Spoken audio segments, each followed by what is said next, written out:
E vamos nós continuando a nossa série sobre parábolas. Não todas as parábolas, mas algumas que nós estamos estudando através do Evangelho de Lucas, mostrando que as parábolas de Jesus são muito mais do que apenas histórias. Mas eu quero começar hoje fazendo uma pergunta, e sempre que a gente faz perguntas aqui, você sabe que você vai ter que se entregar, caso você esteja dentro dessas questões. Alguém aqui é craque em perder coisas? Alguém aqui é craque em perder coisas? Tá, okay. É mais gente do que eu imaginava. O que vocês já perderam? Vocês que são craques em perder coisas. O que é? Você perdeu um notebook? Notebook e o celular no mesmo dia? Olha aí, Brasil. Você realmente... Mas você perdeu no mesmo local ou em lugares diferentes, assim? Quanto? Uma distância de 1 metro.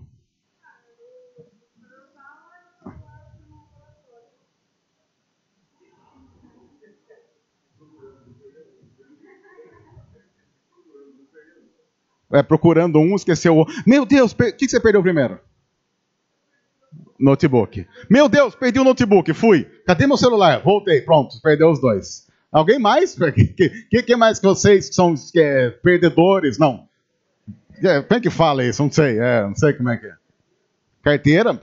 Básico, porque carteira?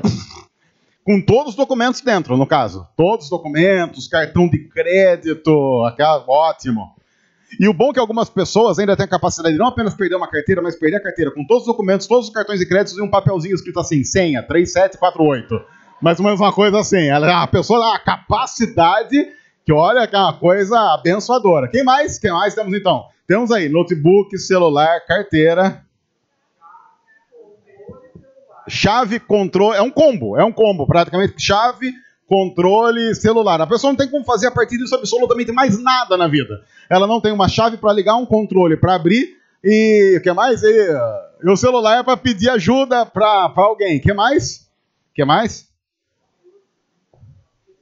Olha, você sabe que esse negócio de perder a cabeça... Eu acho que perder a cabeça a gente vai para um nível assim um pouco maior da coisa toda. Porque se a gente fosse contar aqui, todas a gente perdeu a cabeça, a gente ia contar cada coisa aqui que é uma vergonha. Última, quem mais? Última, alguém quer contar alguma coisa? Dou uma. Óculos. O óculos nem conta, né? Porque o óculos ele tem uma vida própria. O óculos é óculos e caneta. São coisas que tem vida. Alguém aqui se lembra de ter achado alguma coisa que perdeu? Achou a carteira? Desculpa, como está filmando e tem também o áudio, quem está filmando tem o áudio, nesses momentos de interação não sabe quem está falando. É até bom para a pessoa não ficar sentida, né? Mas, Felipe, você perdeu a carteira e achou a carteira onde? Acharam para você? Acharam onde, no caso? Ou não pode falar, ambiente cristão, melhor não? Na frente do condomínio que a sua irmã, Karina, morava, casada com o Fred, para não ter dúvida que o Felipe é você. Casada com o Fred, lá na frente do condomínio no Campestre. Logo ali também, fácil também, logo ali no Campestre. Estava na terra.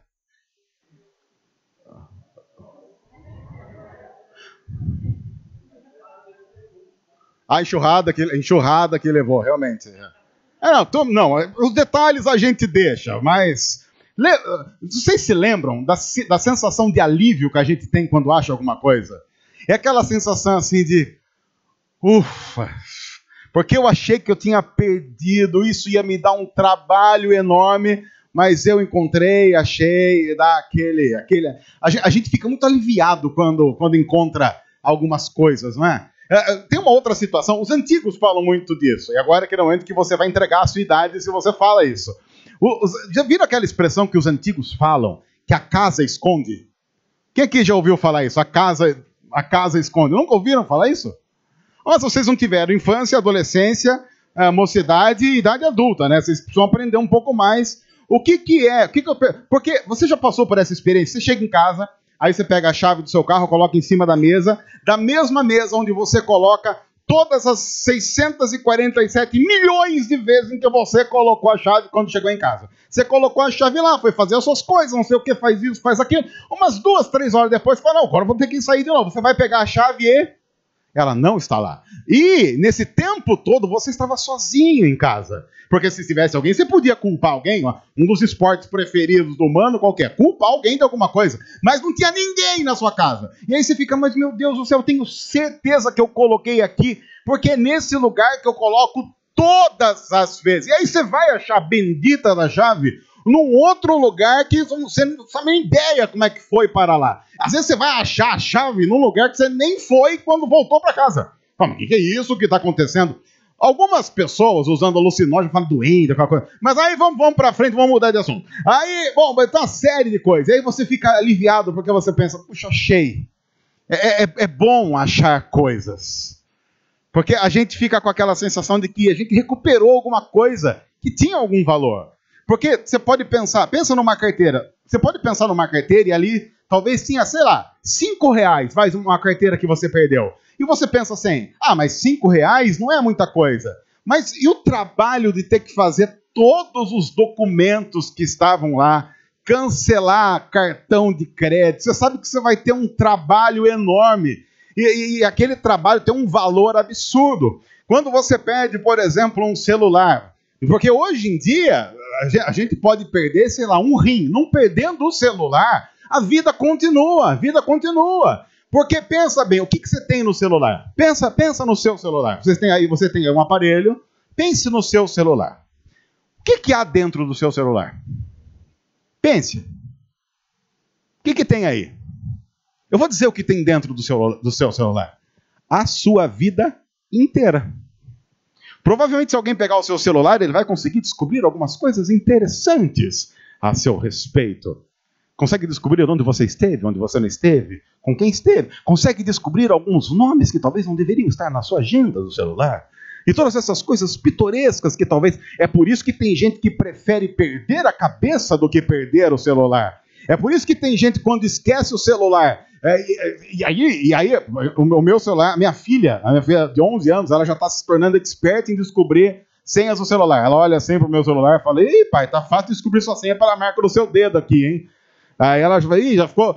Aí você esquece o seu celular em algum lugar destravado. Meu Deus do céu, você começa a ter taquicardia, você começa a sentir que os céus estão se abrindo e Jesus está chamando você, porque a sua vida está exposta. E aí você acha o celular. E você pensa, esse celular estava perdido e ele foi achado. Eu fico muito feliz com isso.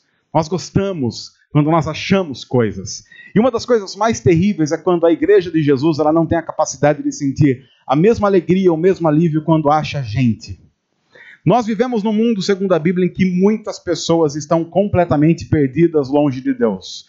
E há uma grande parte da igreja de Jesus que está... Eu vou usar uma expressão para não usar outra, mas você sabe qual era a outra que eu pensei para usar. Que estão caminhando e cantando enquanto isso está acontecendo. Pessoas estão se perdendo, pessoas estão totalmente alienadas de Deus, não conhecendo a Jesus. E uma grande parte da igreja evangélica simplesmente ouve essa informação como um simples dado estatístico.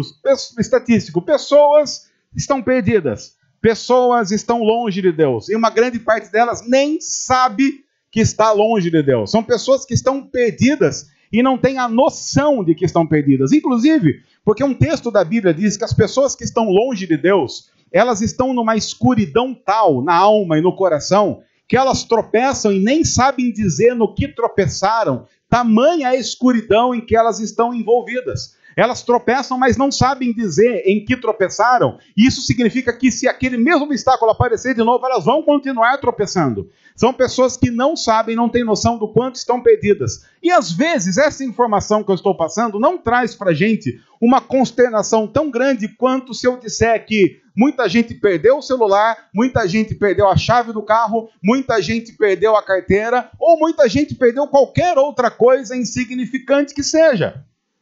Eu estou dizendo isso porque hoje nós vamos ver 3 parábolas. 2 nós vamos ver um pouco mais demoradamente, a outra a gente só vai comentar porque a gente já falou sobre ela algumas outras vezes, mas nós vamos ver essas 3 porque essas 3 estão em conjunto.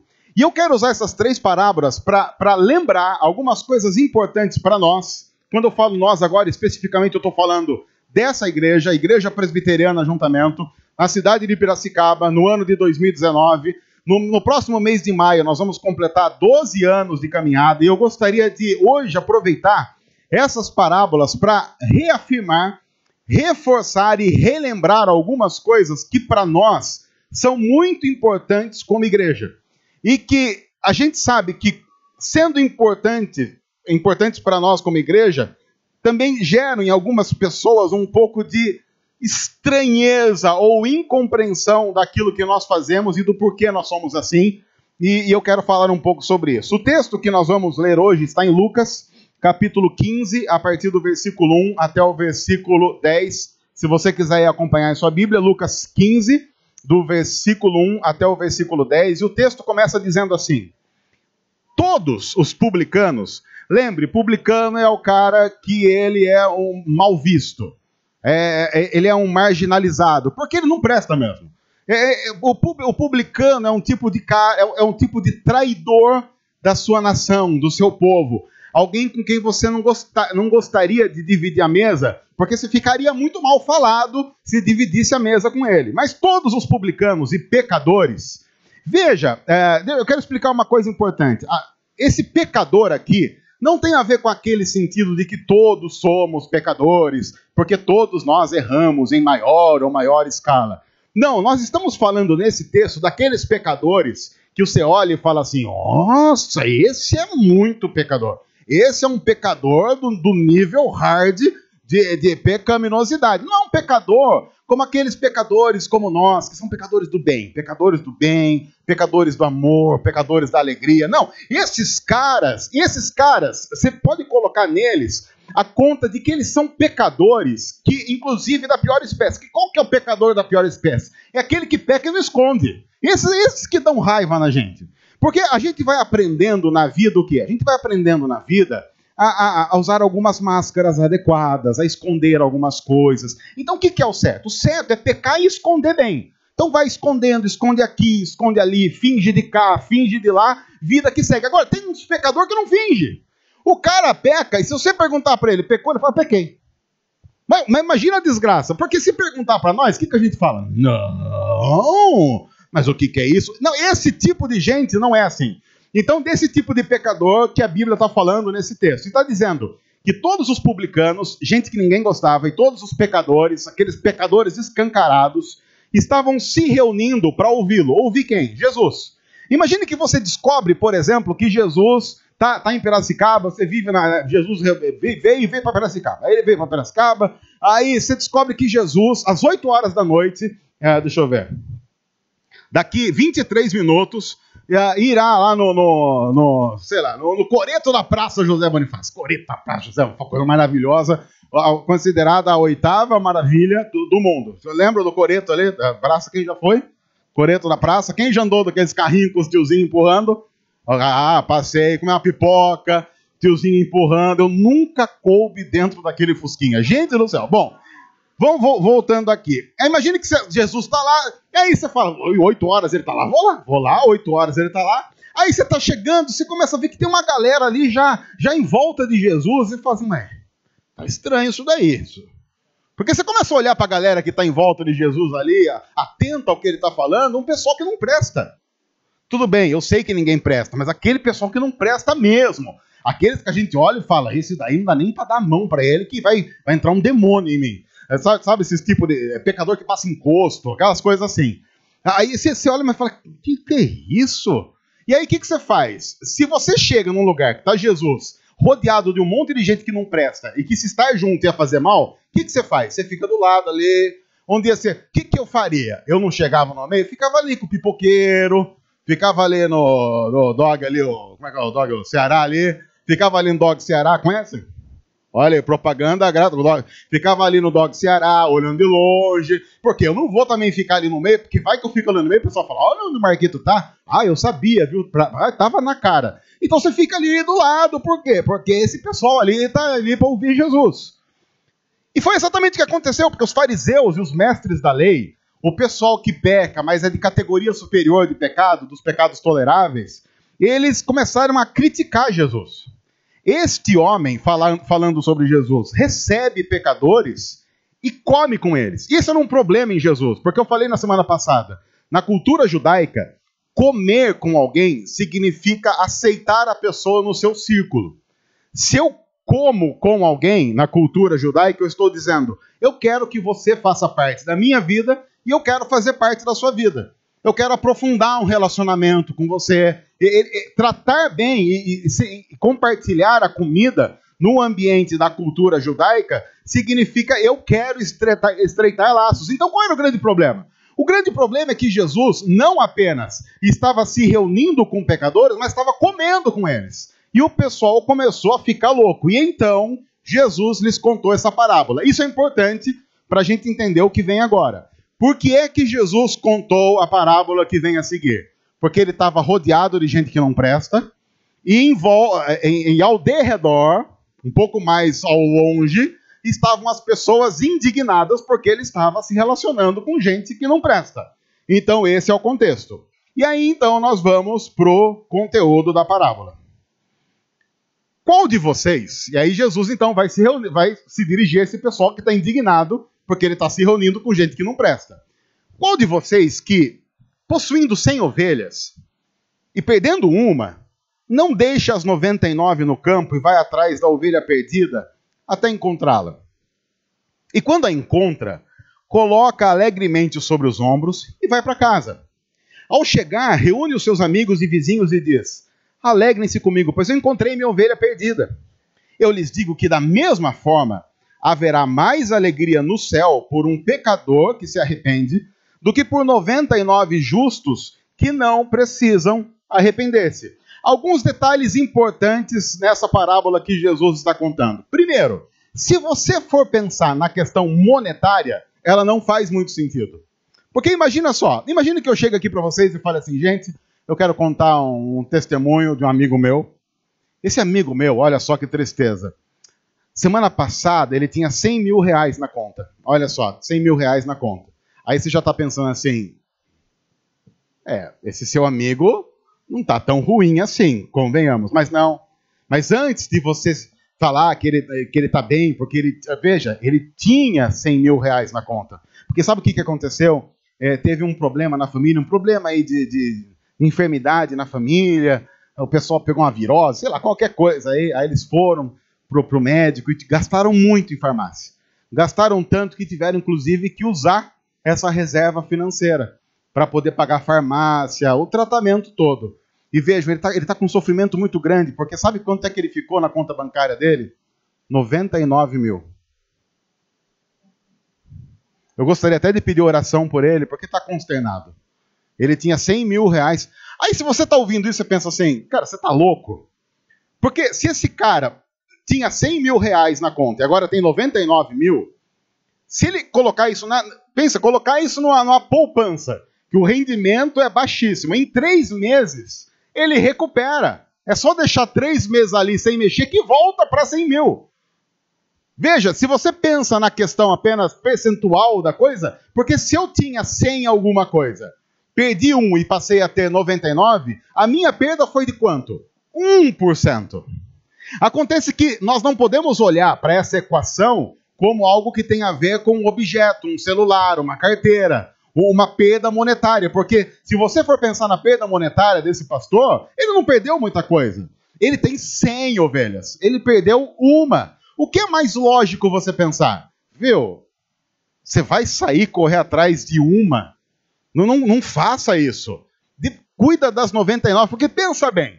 Você tem 90, vamos pensar agora de uma maneira um pouco mais adequada. Você tem 99 ovelhas lá.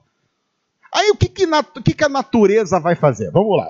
Pensa na natureza, nos animais juntos, nos seus ciclos de procriação. Você tem lá 99, é só uma questão de tempo até umas 130. Não é coelho, mas é ovelha, e a ovelha também reproduz. De repente, eu não sei qual é o tempo de prenhez da ovelha, sei lá, mas em questão de tempo, as 99, vai aí crescer e multiplicar-vos, vai acontecer o cumprimento da promessa. Então você poderia falar para esse cara, não compensa você deixar as 99 e ir buscar essa que está perdida. Não tem muito sentido nessa história, monetariamente, estrategicamente, logisticamente. Mas lembre-se que Jesus, quando está falando sobre essa parábola, não está falando sobre coisas e não está falando sobre ovelhas. Está falando sobre o quê? Sobre gente. Porque qual era o contexto? O contexto era gente podre estava em volta de Jesus e gente que não se achava tão podre assim começou a criticar Jesus porque estava se relacionando com esse tipo de gente. E aí Jesus diz, então quer dizer, e agora deixa eu fazer uma pergunta aqui que talvez mude. Porque se eu disser para você assim, pessoal, eu tinha R$100 na minha carteira e eu perdi uma moeda de R$1. Vocês topam passar a noite me ajudando a encontrar essa minha moeda de R$1? Eu gostaria de dizer o seguinte, que eu posso até fazer esse pedido, mas se vocês forem minimamente normais, vocês vão falar assim, Marquito, me desculpa, mas amanhã é segunda-feira, eu vou para casa dormir. Eu não vou ficar uma noite com você para baixar a moeda de R$1. Mas e se nós estivéssemos, sei lá, chegando num local, uma reunião nossa, um acampamento, e nós fomos em 100 pessoas. E aí eu chegasse para vocês e falasse assim, gente, aconteceu um problema. Nós viemos em 100. Sabe fulano? Sumiu. 9 horas da noite. E eu gostaria de pedir para vocês, se vocês não podiam passar a noite procurando fulano que se perdeu. Tem uma mata aqui do lado, é perigosa, e ele pode estar em perigo. Estatisticamente, é quase a mesma coisa. Mas mudou tudo, não mudou? Porque por R$1, a gente não passa a noite em claro. Mas por uma pessoa, você não passaria? O que Jesus então está dizendo é, o que vocês, dizendo para os mestres da lei e para os fariseus, não conseguem compreender é o valor de uma vida. Vocês não conseguem compreender isso. Porque a mente de vocês está voltada para números, para relatórios, para regras, para leis, e vocês não conseguem compreender que números, relatórios, regras e leis foram todos dados pensando em abençoar o ser humano e aproximar o ser humano de algum tipo de relacionamento com Deus. Mas vocês tornaram isso muito mais importante que o ser humano em si. É por isso que, por exemplo, no contexto em que Jesus está inserido, tinha a questão do sábado. No sábado eles não faziam nada, e aí chega uma hora que Jesus diz, vocês precisam entender que o sábado foi criado para o ser humano, e não o ser humano para o sábado. Se vocês invertem isso, vocês vão matar gente inocente em nome de uma religiosidade inexistente, que não é verdadeira. Parem de fazer isso. Porque qual é o pastor que, descobrindo que uma ovelha está perdida porque é uma pessoa, não vai atrás dela, e se encontra, coloca no ombro, volta e faz festa? E eu quero dizer para vocês, Jesus está dizendo, haverá muito mais festa no céu por um pecador que se arrepende do que por 99 justos que não precisam de arrependimento. Aí a gente pensa assim, mas quer dizer então que Deus não faz festa com a gente? Pense, se nós temos lá um que estava perdido, longe de Deus, longe dos caminhos do Senhor, e foi resgatado, há uma festa. Por que não há a festa para esses 99? Lembre-se, houve festa para cada um desses 99. Quando é que houve a festa para cada um desses 99? Quando eles estavam perdidos e se arrependeram. O problema é que a gente fica agora querendo que não haja festa e celebração na vida daqueles, enquanto houve festa e celebração na nossa vida. Também há um outro aspecto importante. Uma das grandes dificuldades que a igreja tem hoje é não só a de não ir atrás da ovelha perdida, mas é a preocupação em manter o entretenimento das 99. Porque pense, o pastor sai para buscar a ovelha perdida.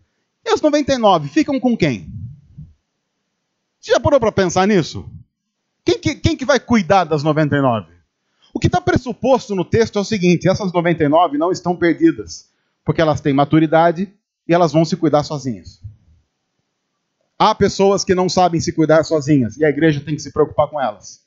E há gente que sabe, e elas se virem. O problema é que nós vivemos numa época que a igreja fica tentando fazer entretenimento para as 99, enquanto a que está perdida fica perdida e ninguém faz absolutamente nada em relação a isso. Por quê? Porque as 99 ficam reclamando da ausência de atividades recreativas para as 99 igrejas reunidas, ovelhas reunidas como igreja domingo após domingo. Mas o pressuposto é, e pense comigo, e eu vou chutar alto nessa conta, se você tem 5 anos de cristianismo, você já tem tempo suficiente para se virar sozinho nas questões principais da espiritualidade.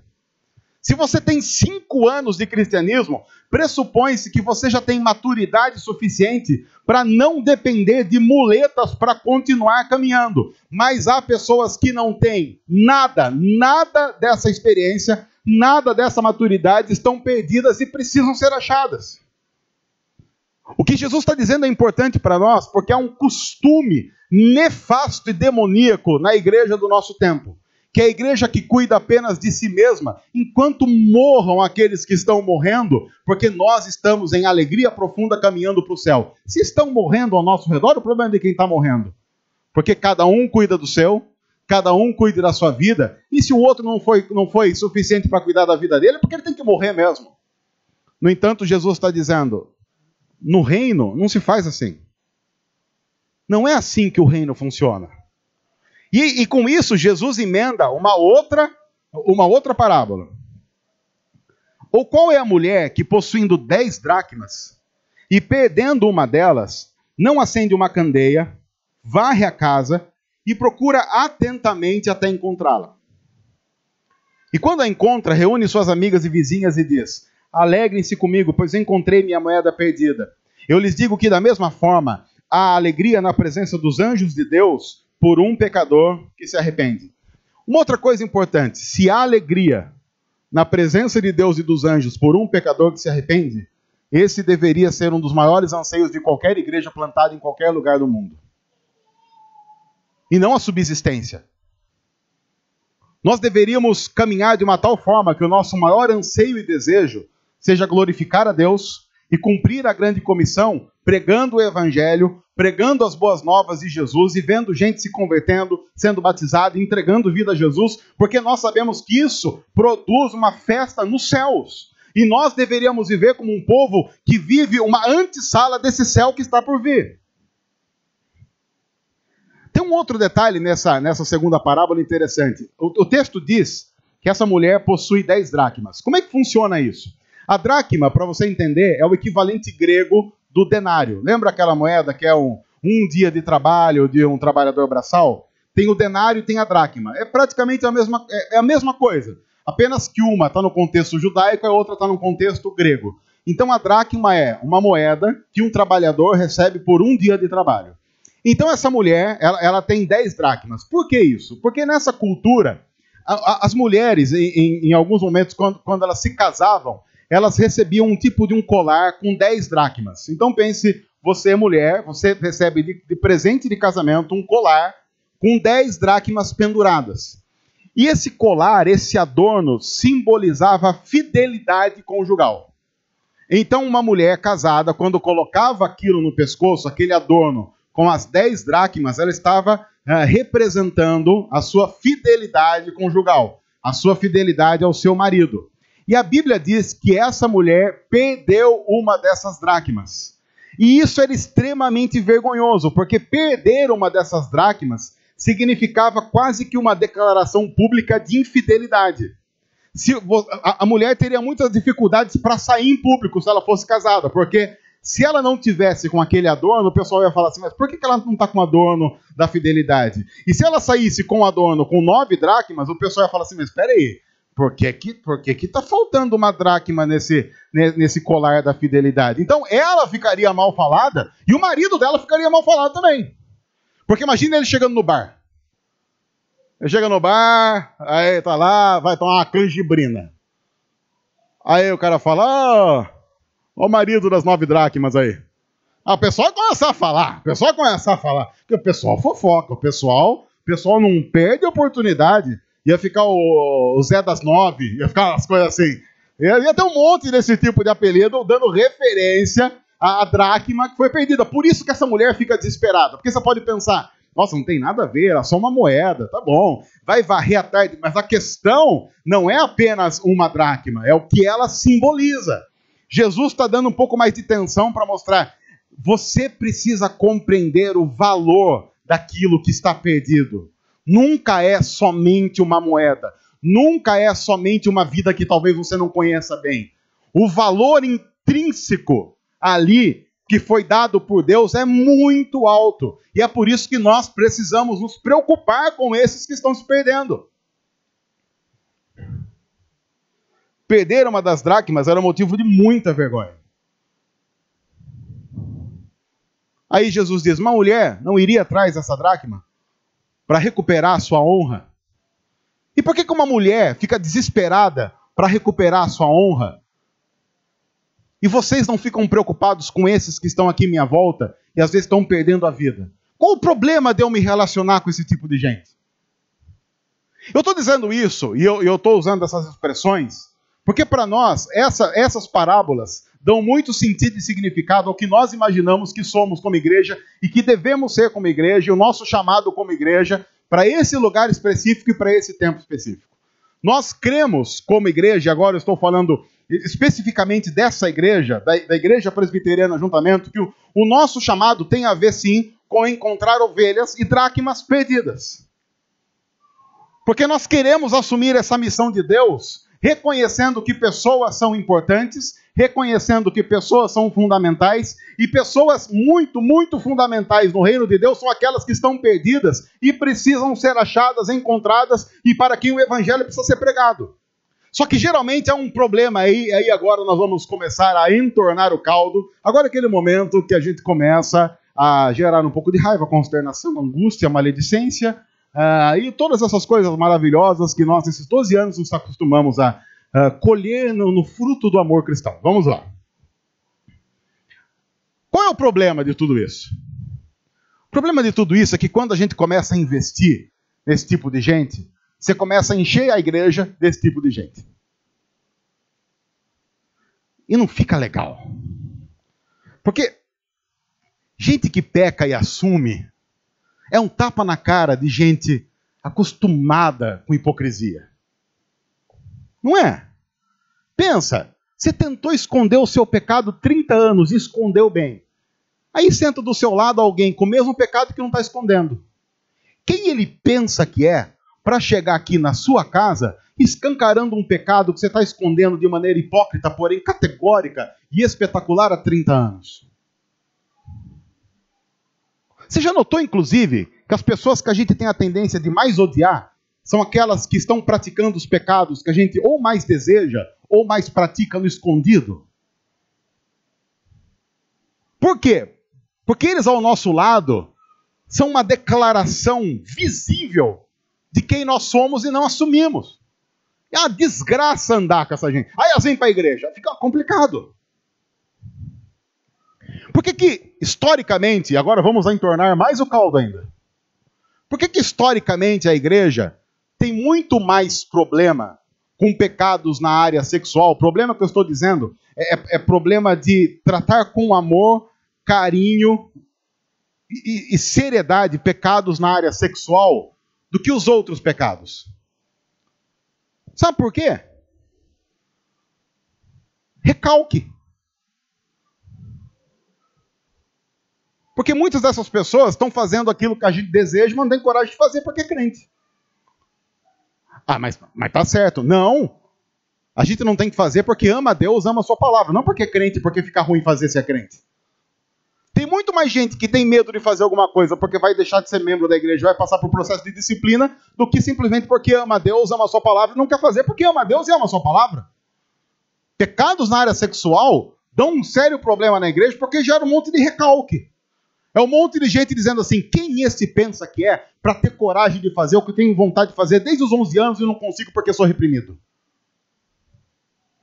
Dos dois lados você tem gente com problema. Deixa eu dizer uma coisa clara, eu não estou justificando o lado. Nenhum. Eu estou dizendo que quando a gente usa o argumento errado para colocar um peso sobre a vida daquele que peca e o espana da igreja, porque ele é uma ofensa à nossa hipocrisia, nós estamos errando como igreja. Por isso, e eu já disse isso no culto da manhã, quero dizer de novo, é por isso que você quer me deixar feliz, quer me deixar alegre, é sempre contar aquelas histórias de como as pessoas acusam a gente de ser uma igreja cheia de pecador. Você me faz ganhar o dia. Porque uma das coisas que a gente precisa entender é que a igreja precisa ser, sim, cheia de gente pecadora que reconhece a sua pecaminosidade e por justamente reconhecer a sua pecaminosidade, sabe o quanto precisa da cruz. Nós não reconhecemos a nossa pecaminosidade para dizer, tá tudo bem, tá tudo certo, vida que segue. Não, nós precisamos de um Salvador. Nós precisamos de um Salvador. Nós precisamos de um Salvador. E nós precisamos reconhecer que o fato de nós sermos membros de uma igreja não tira de nós a necessidade de um Salvador. Porque ser membro de uma igreja não é salvo-conduto para absolutamente nada no mundo espiritual.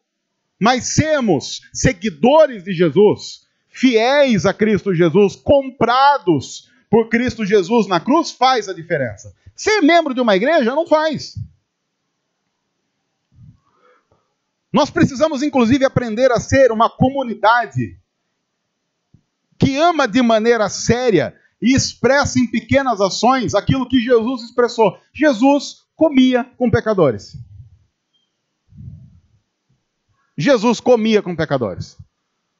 E uma coisa é dizer Jesus comia com pecadores. Outra coisa é assumir o ministério de Jesus que come com pecadores. Porque você já comeu com pecador?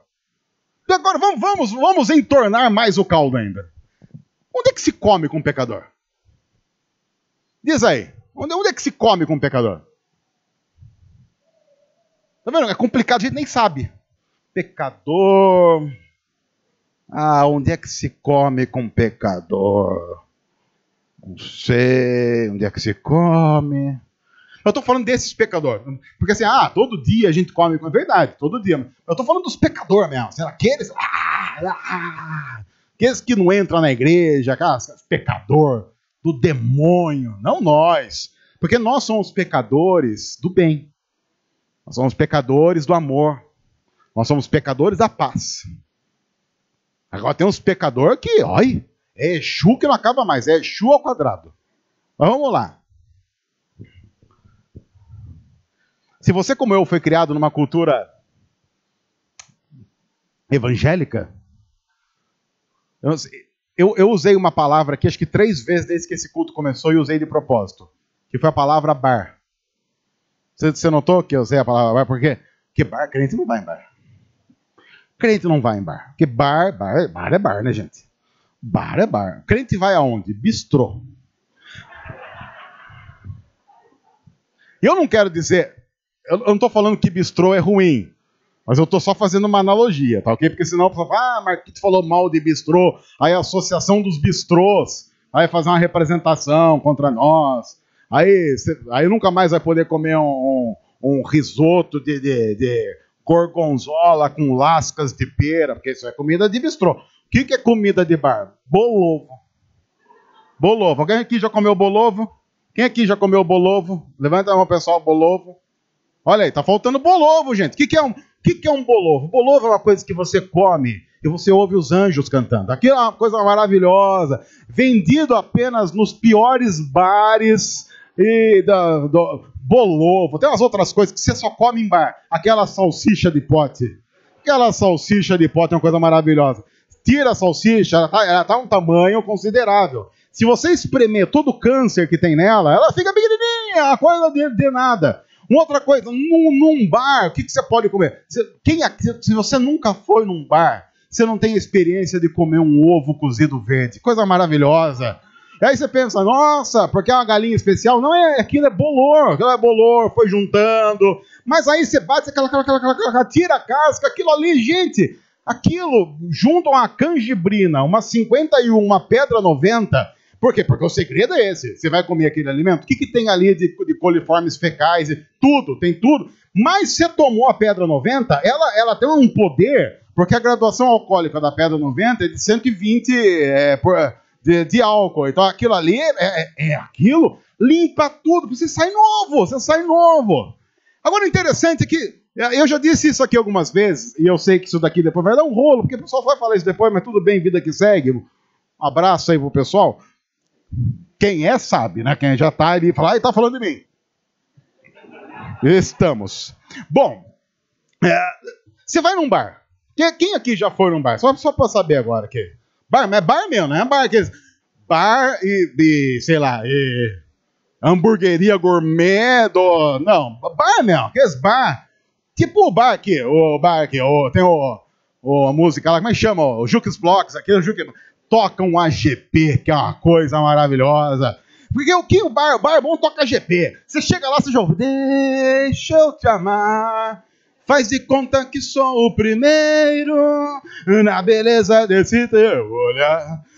Aí já toca um AGP, já engata com um van. Você chega no bar, faça essa experiência. Eu quero desafiar você, faça essa experiência. Nessa semana, vá para um bar, chega no balcão e dá uma cara de triste. Aquela cara de triste. 5 minutos no máximo, alguém fala assim, o que está acontecendo? Não, eu tô mal. O que é isso? Tá mal? Não, tô mal. Mas o que aconteceu? Não, eu tô mal. Mas vamos tomar uma. Não, eu tô sem dinheiro. O quê? Mas tá sem dinheiro? Mas não... Vai tomar uma comigo aqui? Ô, Tito, chega, serve uma aqui pra ele. Já toma ali. 5 minutos depois... Vocês já estão abraçados cantando. Você é luz, é raio, estrela e lua. Manhã de sol, e pá, festa. E um ovo cozido, um bolovo. No fim da noite, você tá com umas 8 pingas na cabeça, 6 bolovo. E vai embora cantando. Deixa eu te amar. Faz feliz. Você fala, amanhã eu volto aqui. Você já fala, não, pelo amor, aqui eu volto, aqui você se sente em casa, as pessoas abraçam você, você sabe que você tá meio fedido, mas ninguém tá ligando, você tá meio fedido, a pessoa também também fica todo mundo fedido se abraçando, você volta pra casa com aquele perfume de gambá petrificado, mumificado, alguma coisa assim, mas feliz. Você fala, nem vou tomar banho pra dormir com esse cheiro porque eu quero lembrar do bar. Aí você vai numa igreja. Chega numa igreja, você fala assim, não, eu exagerei no bar, vou na igreja. Mas você não é crente, então você não tem Bíblia, você não tem um inário, mas você vai lá. Aí o pastor fala assim, vamos abrir em Obadias. Ninguém merece. Abrir em Obadias, ninguém merece. Porque a Bíblia tem que vir com GPS, para a pessoa, olha lá, Obadias, o Waze, vamos guiar você quer com pedágio ou sem pedágio. Aí você abre lá. Só que o que acontece? O pastor, para acabar com você, ele fala assim, olha, vamos abrir em Obadias 1. Aí você escuta aquele barulhinho de crente mexendo em página. Aí você vê que vai acabando aquele barulhinho, você fica, meu Deus do céu, e agora? O que eu faço aqui? E tem um crente do seu lado com uma Bíblia. Aí o pastor fala assim, eu quero aproveitar o seguinte, hein?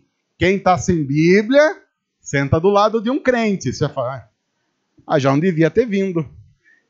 Aí, mas se você levou uma Bíblia, ele também vai acabar com você. Porque ele vai falar assim, quem achou, diga amém. Quem não achou, misericórdia. Você fala, misericórdia, eu vou embora desse lugar aqui, eu não vou ficar aqui, porque pelo amor de Deus, Aí o pastor vai pregar, ele fala de demônio, a pessoa olha para você, fala, olha aí.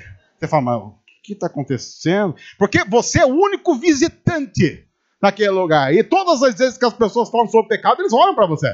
Para deixar bem claro que você é o pecador da vez. Aí eles vão fazer, aí faz o apelo, e no apelo fica todo mundo olhando para você. Sim.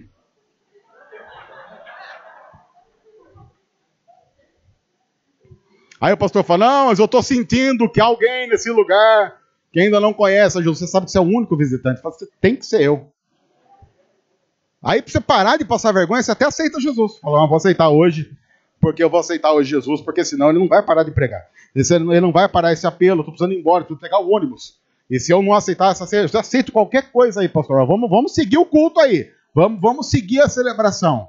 E aí ele está lá na igreja pensando assim, Senhor, se o Senhor me abençoar mesmo, cuidar de mim, e fizer logo acabar esse culto, me ajuda a voltar para o bar. Porque lá as pessoas me amam. Lá as pessoas se importam comigo. Aqui, desgraça, não aguento mais.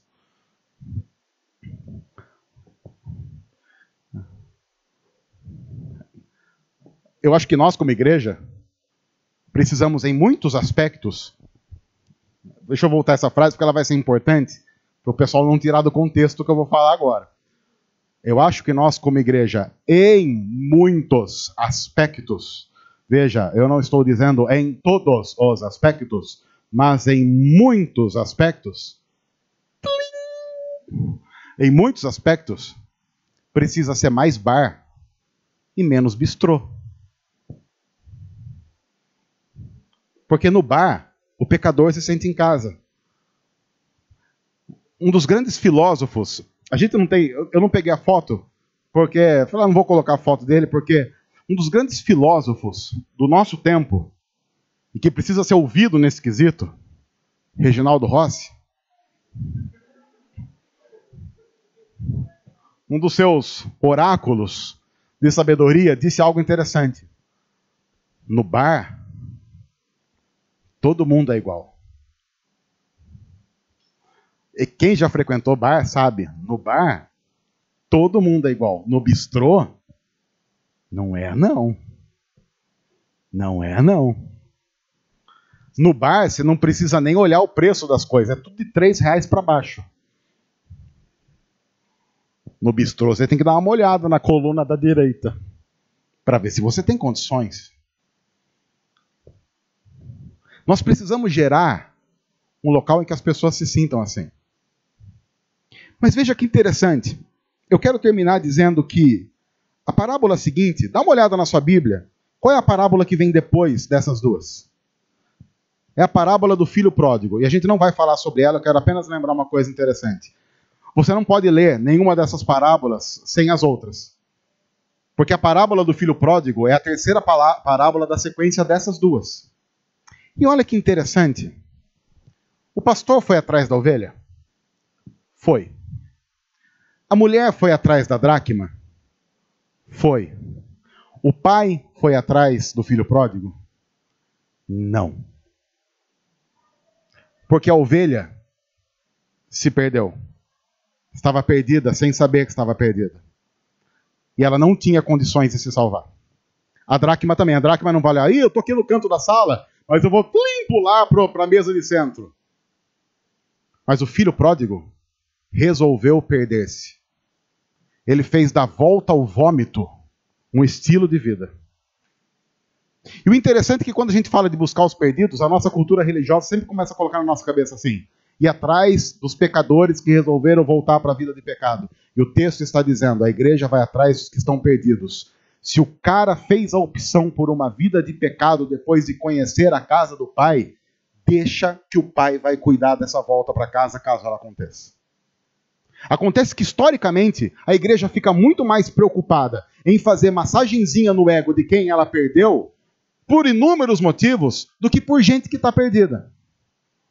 A igreja fica se esforçando para tentar massagear ego e implorar a volta de quem, se voltar, atrapalha tudo de novo. Eu não estou querendo dizer que a gente não tem que torcer para que algumas pessoas simplesmente voltem ao convívio da igreja. Eu estou dizendo que a igreja não existe para envidar esforços para que isso aconteça. A igreja existe para pregar o evangelho para aqueles que não conhecem a Cristo e discipular aqueles que estão interessados em crescimento espiritual. Agora, se você conhece gente que resolveu voltar a beber vômito porque fez essa opção diante de Deus, a Bíblia diz, deixe que Deus cuide. Imagine se você encontra o filho pródigo comendo da lavagem dos porcos e ele dissesse assim para você: você sabe que o meu pai é injusto, né? Por quê? Meu pai não me ama. Por que você está dizendo isso? Ele não veio atrás de mim.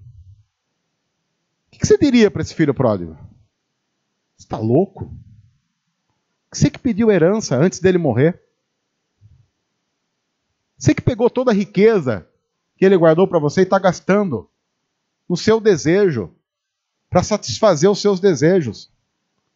E você vem colocar nas costas do pai a culpa da sua sem-vergonhice? Trate de ser homem e volte para casa. Que é exatamente o que acontece na história. O filho pródigo olha para si mesmo e diz: os trabalhadores do meu pai têm comida, têm bebida, e eu aqui, comendo lavagem. Sabe o que eu vou fazer? Eu vou voltar para casa miudinho, arrependido. Mas na história da igreja, quantas pessoas você conhece que deixaram o convívio da igreja e agora ficam vomitando contra a igreja, como se a igreja fosse a determinante culpada da sem-vergonhice assumida depois de algum tempo? Se nós vendemos a nossa visão a sermos recuperadores de gente que não quer recuperação, nós abriremos mão de ser uma agência receptora de pessoas que precisam encontrar Jesus porque estão perdidas. É uma questão de escolha e de opção. O que eu estou querendo dizer para você, meu irmão e minha irmã, é que nós fizemos uma opção. Nós fizemos uma opção de, como igreja, alcançar aqueles que estão perdidos. Nós fizemos a opção de ir atrás da ovelha, de ir atrás da dracma e orar para que o filho pródigo, nesses encontros da vida, se arrependa e volte para a casa do pai. O que nós não faremos é quando voltar e falar aquela coisa idiota de viu, agora voltou. Não, porque no fundo, todos de alguma forma são filhos pródigos em potencial. Resumindo, nós queremos uma igreja bem menos mimimi e mais séria, com alguns compromissos que nós sabemos que temos que assumir como homens e mulheres de Deus, com maturidade.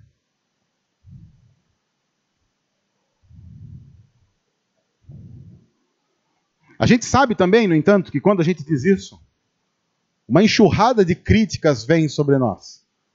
Porque isso vai contra o que culturalmente a gente tem aprendido e tem sido ensinado para nós dentro da igreja.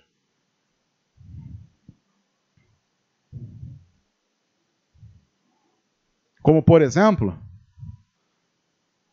quando eu falo de bar, e eu vou falar de novo de bar, qual é o grande problema das pessoas verem você num bar? O que elas vão falar de você, não é?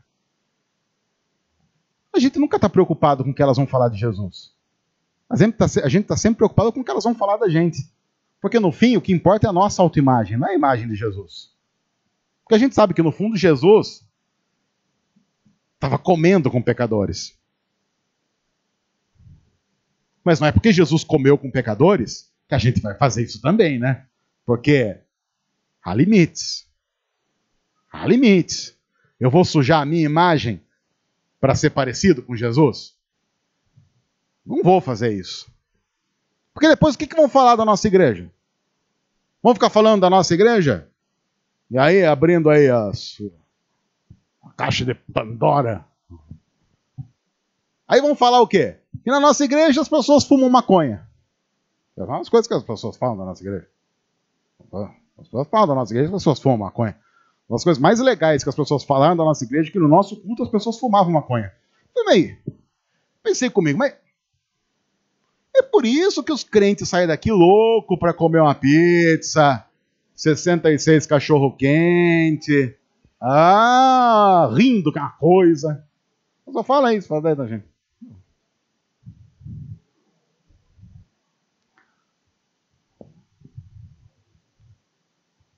A gente não usa maconha no culto, mas eu sei que algumas pessoas que frequentam essa igreja, e agora abrindo, aí entornou o caldo mesmo, fazem uso recreativo de maconha. Olha só. Mas oi? Quem diria, não? Eu acho isso errado? Acho. Acho pecado? Acho. Mas a gente não vai colocar uma placa proibido gente que fuma maconha. Ué, a gente vai pregar o evangelho, vai deixar Deus fazer a obra. Agora eu quero dizer uma coisa para você que está escandalizado com isso. Se for fazer exame de sangue nos crentes de toda a igreja, vai rolar maconha em tudo quanto é igreja. Porque em toda a igreja tem alguém que faz uso recreativo de maconha. Questão estatística. Uma outra coisa que todo mundo sabe sobre a nossa igreja é batido, questão da homossexualidade.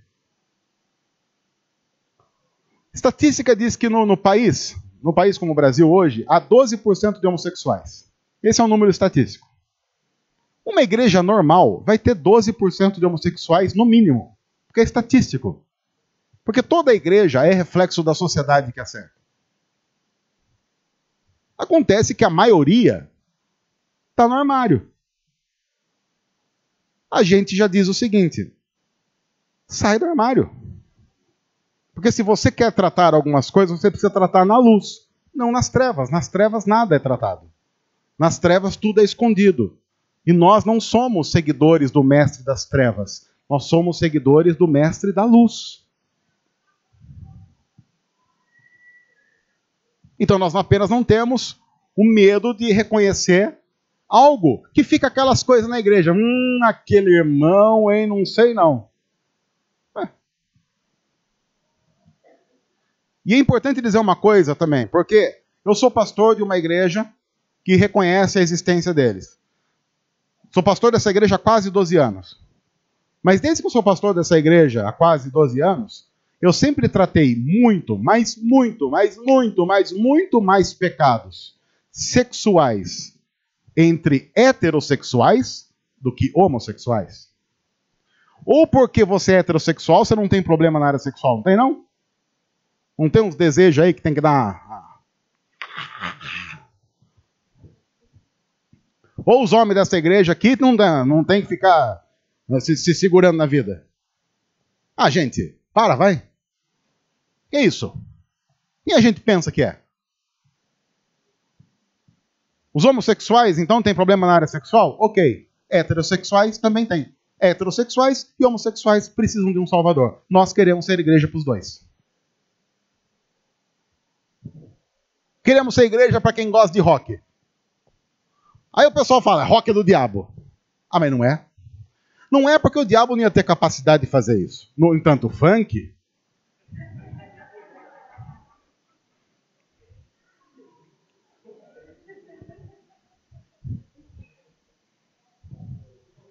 O diabo não teria capacidade de fazer uma música do tipo...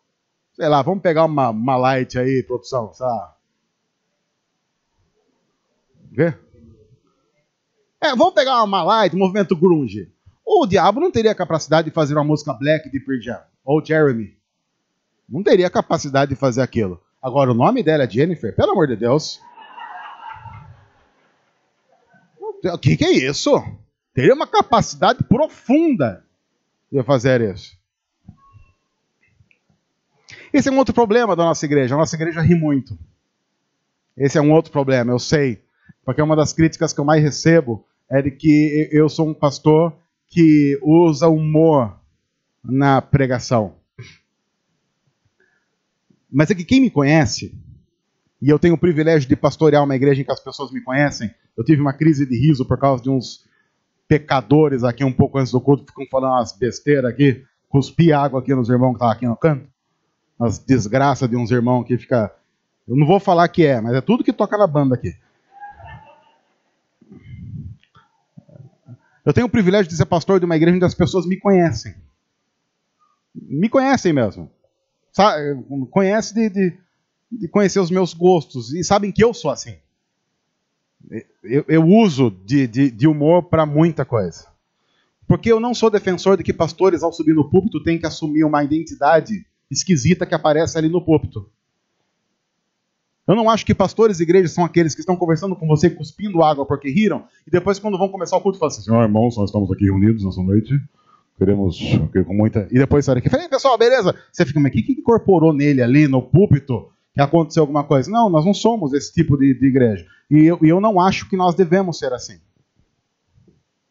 Eu acho que nós devemos ser aqueles que reconhecem que somos iguais, mas temos dons diferentes. Por que você não está aqui pregando? Apenas pelo fato de que, para esse momento, você não foi chamado como pastor dessa igreja que prega num domingo à noite. Mas a sua função no corpo é tão importante e primordial como quem prega. E reconhecer isso. Então o pastor não é especial. O pastor é apenas um pecador sem vergonha que foi chamado para pastorear uma igreja. Tão ruim quanto qualquer um de nós. Então nós não temos crise com isso. Mas nós sabemos que no céu a gente vai rir muito. No céu a gente vai rir eternamente. E pessoas mal-humoradas terão grande dificuldade com o céu. Porque o céu vai ser um lugar de gente bem-humorada para a eternidade. Se você não gosta de rir, você vai ter dificuldades no céu eternamente. Porque lá as pessoas vão se abraçar, vão rir, vão celebrar, vão sentar ao redor da mesa e vão comer com Jesus. nós gostamos de ovelha. Nós gostamos de dracma. E se elas estão perdidas, então, nós gostamos ainda mais.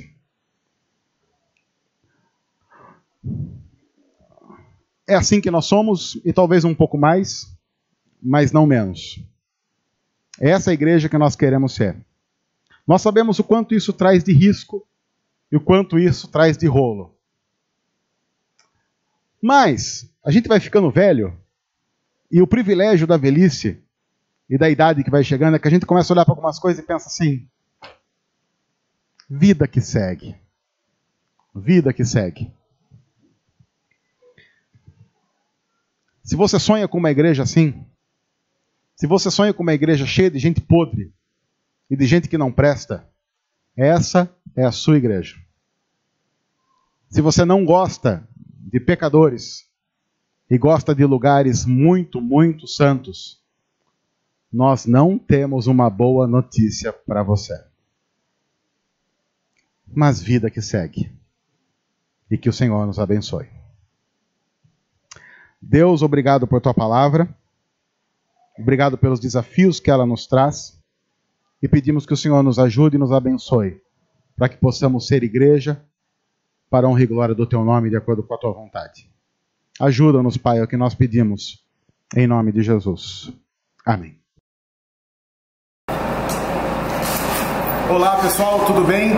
Você pode abençoar muito o nosso ministério fazendo o seguinte: se inscrevendo em nosso canal, deixando o seu joinha aqui embaixo, comentando e compartilhando essa mensagem com outros.